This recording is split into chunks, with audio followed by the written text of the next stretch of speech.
Hi ಎಲ್ರಿಗೂ ನಮಸ್ಕಾರ. ನಾನಿವತ್ತು ಮುಂಬೈ ಸ್ಟೈಲು ಗೋಲ್ಗಪ್ಪ ಮಾಡೋದು ಹೇಳ್ಕೊಡ್ತಾ ಇದ್ದೀನಿ. ಅದಕ್ಕೆ ಬೇಕಾಗಿರೋ ಸಾಮಗ್ರಿ ಪುದೀನ, ಕೊತ್ತಂಬರಿ, ಹುಣಸೆ ರಸ, ಚಾಟ್ ಮಸಾಲ, ಆಮ್ಚೂರ್ ಪೌಡರು, ಜೀರಾ ಪೌಡ್ರು, ಚಿಲ್ಲಿ ಫ್ಲೇಕ್ಸು, ಅರ್ಧ ಲಿಂಬೆಹಣ್ಣು, 3 ಮೆಣಸಿನ್ಕಾಯಿ, 1 ಇಂಚು ಜಿಂಜರು, ಹಾಗೆ ಆಲೂಗಡ್ಡೆ ಬೇಯಿಸಿರೋ ತೊಗೊಂಡಿದ್ದೀನಿ, 1 ಕಪ್ ಈರುಳ್ಳಿ, ಹಾಗೆ ಬೇಯಿಸಿರೋ ಕಡಲೆಕಾಳು. ಈಗ ಒಂದು ಮಿಕ್ಸಿ ಜಾರ್ಗೆ ಕೊತ್ತಂಬರಿ ಹಾಕ್ಕೊತಾ ಇದ್ದೀನಿ 1 ಹಿಡಿ, ಹಾಗೆ ಪುದೀನ ಕೂಡ ಹಾಕ್ಕೊತಾ ಇದ್ದೀನಿ, ಅದನ್ನು ಕೂಡ 1 ಹಿಡಿ, 3 ಮೆಣಸಿನ್ಕಾಯಿ ಹಾಕ್ಕೊಂಡಿದ್ದೀನಿ, 1 ಇಂಚು ಶುಂಠಿ ಹಾಕ್ಕೊಂಡಿದ್ದೀನಿ, ಹಾಗೆ ಅರ್ಧ ಲಿಂಬೆಹಣ್ಣ ಹಿಂಡ್ಕೊಂಡು ಇದಕ್ಕೆ ಮಿಕ್ಸಿ ಜಾರ್ಗೆ ಸೇರಿಸ್ಕೊತಾ ಇದ್ದೀನಿ.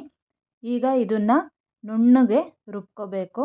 ನುಣ್ಣಗೆ ರುಬ್ಬಾದ್ಮೇಲೆ ಒಂದು ಬೌಲ್ಗೆ ಹಾಕ್ಕೊಂಡು ಆ ನುಣ್ಣಗೆ ರುಬ್ಬಾಗಿರೋ ಮಸಾಲೆನ ಹಾಕ್ಕೊಂಡು ಅದ್ರ ಜೊತೆಗೆ ಹುಣಸೆ ರಸ 1 ಲಿಂಬೆಹಣ್ಣು ಗಾತ್ರದಷ್ಟು ಹುಣಸೆ ಹಣ್ಣು ತೊಗೊಂಡಿದ್ದೆ, ಅದನ್ನು ಹಿಂಡಿ ರೆಡಿ ಮಾಡಿ ಇಟ್ಕೊಂಡಿದ್ದೀನಿ. ಈಗ ಒಂದೊಂದೇ ಸ್ಪೈಸಸ್ ಹಾಕ್ಕೊತಾ ಇದ್ದೀನಿ. 1 ಆಮ್ಚೂರ್ ಪೌಡರು, ಚಾಟ್ ಮಸಾಲ, ಜೀರಾ ಪೌಡರು, ಹಾಗೆ ಚಿಲ್ಲಿ ಫ್ಲೇಕ್ಸು ಎಲ್ಲ ಅರ್ಧ ಸ್ಪೂನ್ ಹಾಕ್ಕೊಂಡಿದ್ದೀನಿ. ಹಾಗೆ ಈಗ ಇದಕ್ಕೆ ಎಷ್ಟು ಕನ್ಸಿಸ್ಟೆನ್ಸಿ ಪಾನಿಗೆ ಬೇಕಾಗಿರುತ್ತೆ ಅಷ್ಟು ಮಾಡ್ಕೊಬೇಕು. ಕೊನೆಗೆ ಉಪ್ಪು ಹಾಕಿ ಸೇರಿಸ್ಕೊಂಡು ಸೈಡಿಗೆ ಎತ್ತಿಟ್ಕೊಂಡಿದ್ದೀನಿ. ಹಾಗೆ ಈಗ ಬೇಯಿಸಿರೋ ಆಲೂಗಡ್ಡೆಗೆ ಕಡಲೆಕಾಳು ಬೇಯಿಸಿರೋದನ್ನು ಹಾಕ್ಕೊಂಡಿದ್ದೀನಿ, 1 ಕಪ್ ಈರುಳ್ಳಿ ಹಾಕ್ಕೊಂಡಿದ್ದೀನಿ, ಹಾಗೆ ಕೊತ್ತಂಬರಿ ಹಾಕ್ಕೊತಾ ಇದ್ದೀನಿ.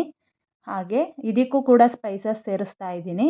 ಖಾರದ ಪುಡಿ ಹಾಕ್ಕೊಂಡಿದ್ದೀನಿ 1 ಟೀ ಸ್ಪೂನು, ಹಾಗೆ ಜೀರಾ ಪೌಡ್ರ್ ಹಾಕ್ಕೊಂಡಿದ್ದೀನಿ, ಹಾಗೆ ಆಮ್ಚೂರ್ ಪೌಡ್ರು ಕೂಡ ಸೇರಿಸ್ಕೊಂಡಿದ್ದೀನಿ.